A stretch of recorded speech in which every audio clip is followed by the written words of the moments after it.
Good morning, Hosho staff, students, and families. Yateabin. We're ready to start our day, so please stand. Place your right hand over your heart. Voices are off, bodies are still. I pledge allegiance to the flag of the United States of America and to the republic for which it stands, one nation, under God, indivisible, with liberty and justice for all. We, the people of the United States, in order to form a more perfect union, establish justice, ensure domestic tranquility, provide for the common defense, promote the general welfare, and secure the blessings of liberty to ourselves and our posterity, do ordain and establish this Constitution for the United States of America. Good morning, everyone. It's Tuesday, November 3rd.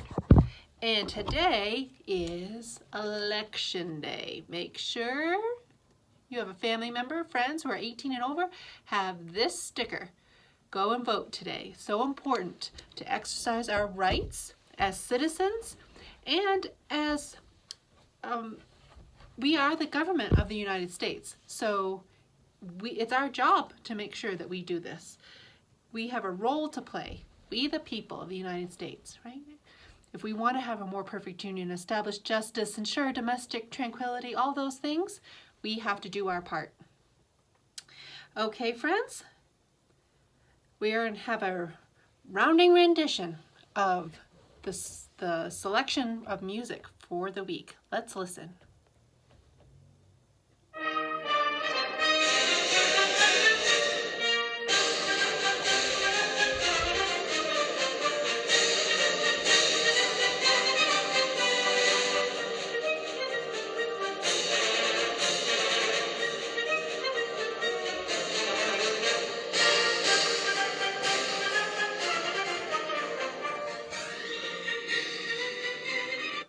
Does that make you want to march? March in a parade?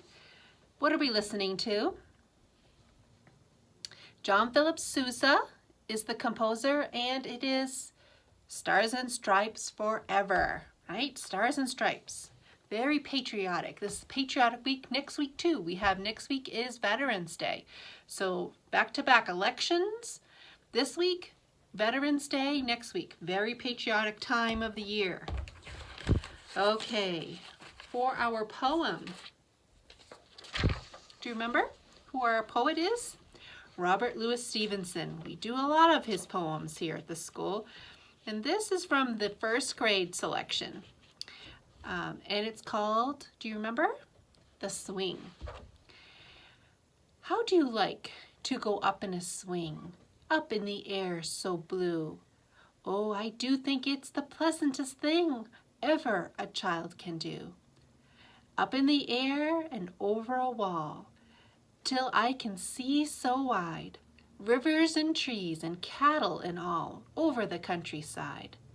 Till I look down on the garden green, down on the roof so brown, up in the air I go flying again, up in the air and down. Do you think being on a swing is the most pleasant thing to do? It's interesting that it's still a pleasant thing to do, even though we have video games and TV and all sorts of activities that were not available at the time that Robert Louis Stevenson wrote this poem, and a swing was a great activity back then, and it's still a great activity now. Do you hear how the rhythm of that poem, though, when we hear it, it almost sounds like a swing in the air, doesn't it?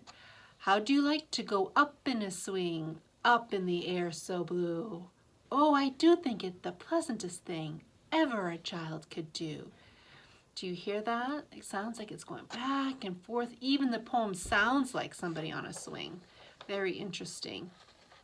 Okay, so for art this week, Mr. Bird has a selection for us in architecture. Now, I'm going to show you a picture of some architecture. This is the Parthenon, which was a Greek temple built in about 438 BC, right? Before the birth of Christ on our timeline, if you're in the school, right? BC. So 438 years BC, a temple was built for the goddess Athena, the goddess of wisdom and war. Interesting that she's the goddess of both of those things. They don't necessarily seem like they go together, but it's for the goddess Athena, was the goddess of wisdom and war. And they built a temple for her on top of a hill, on top of the Acropolis. There's this big building they called the Parthenon. An enormous statue of her inside, which you can't see, but here's what the building looks like. This is the Parthenon. Sort of the center of religious life for the Greek, for the people who were Greek during the time of the height of the Greek society. So in Athens, on top of a hill, the Acropolis, and Mr. Berg has his wife's uncle was part of a Parthenon replica that's built in Tennessee, and Mr. Berg's wife's uncle built the statue of Athena inside that temple. So maybe someday, if you're there in Tennessee, in Nashville, you can go and check it out. See. So Parthenon, Greek Parthenon. Do you notice something similar? If I show you some of the architecture that we've been looking at, look at this. This is the U.S. Supreme Court. And look again, Parthenon, U.S. Supreme Court. What do you notice? Or how about this? The White House, the back of the White House, and even the front of the White House. What do we notice? How about U.S. Capitol Building? The Parthenon. What do you notice that's similar? Or how about this? The Jefferson Memorial in the Parthenon.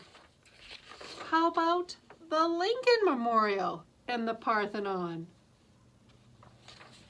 What do you notice? Very similar, right? The white building with the columns. Very classical. That's a very classical, meaning that it goes back to the Greek and times of Greeks and the Romans, the Greeks and Romans, back in the day when they built the Parthenon. So a lot of our structures, a lot of our architecture resembles that because it's very beautiful and it stands the test of time, because it's been since 400 BC that has been something that's been beautiful to the human eye. And so it will probably always be beautiful. If it always has been beautiful and it's still beautiful today, it'll probably always be beautiful. So the classical style is beautiful. But we also take a lot of our ideas about government and democracy from this time period. So the art and the architecture that's carried on to us today has come from our friends, the Greeks and Romans, from days gone by. Okay, now the Bill of Rights. We've been talking about this for a while. The U.S. Constitution has, how many amendments are in the Bill of Rights? First 10, right? Written by James Madison, who later became our 4th president. So I'm going to say, let's do the first 3 together, and then I'm going to say the 4th one, and then you repeat. And we're almost ready, I think, to start with the 5th Amendment. And that's one that we hear about a lot. I'm going to take the 5th, right? Take the 5th Amendment. So that's one that's used quite a bit. So let's start with the First Amendment.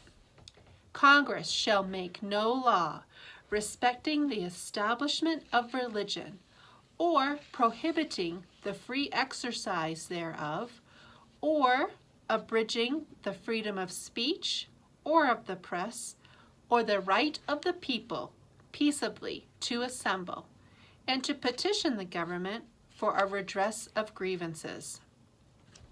Second Amendment, a well-regulated militia being necessary to the security of a free state. The right of the people to keep and bear arms shall not be infringed. Third Amendment, no soldier shall in time of peace be quartered in any house without the consent of the owner, nor in time of war, but in a manner to be prescribed by law. Okay, Fourth Amendment. I'll say it, you repeat. The right of the people to be secure in their persons, houses, papers, and effects against unreasonable searches and seizures shall not be violated, and no warrants shall issue but upon probable cause, supported by oath or affirmation,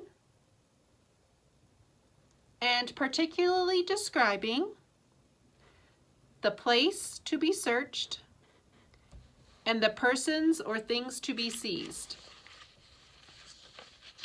Right. Okay. Once we learn the fifth one, we'll be halfway there. The Fifth Amendment coming up shortly.